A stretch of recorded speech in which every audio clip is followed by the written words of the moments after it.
A1 music present DJ विशाल बाबू केमई भवानीपुर बैल बाटे बुरा होली में आई गइल माल के करा में डाली रे घरे आइल बिया साली बर गइल परेशानी रंग कवना में डाली रे बैल बाटे बुरा होली में आई गइल माल के करा में डाली रे घरे आइल बिया साली बर गइल परेशानी रंग कवना में डाली रे देखी के सीन हई पीन लेखा भीगे देखी के सीन हई पीन लेखा भीगे अरे सोलिया में डाली तो मोर मलिया पिनी के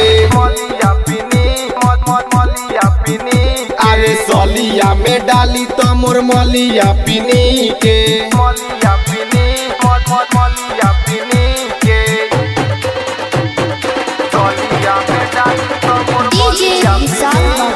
डीजे विशाल बाबू केमई भवानीपुर कहानी होली में माल रह बुना बाकी कहतिया साली जीजा हमरो पता की कहानी होली में माल रह बुना बाकी कहतिया साली जीजा हमरो पता की एगो पिचकारी हमार केने केने छीके एगो पिचकारी हमार केने केने छीके अरे सोलिया में डाली तो मोर मलिया पिनी के अरे सोलिया में डाली तो मोर मलिया पिनी के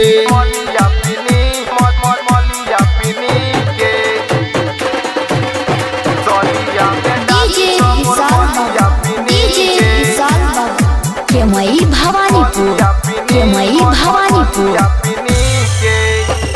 साली हमार बिया पीठी पर चढ़ल होली में पिंटुआ हो समस्या बढ़ल साली हमार बिया पीठी पर चढ़ल होली में पिंटुआ हो समस्या बढ़ल नेहल साहू राइटर पिंटू भी छीके धर्मोनु राजू रंग तोहरो पबीगे अरे सोलिया में डाली तो मोर मलिया पिनी के अरे सोलिया में डाली तो मोर मलिया पिनी के रिकॉर्डिंग स्टूडियो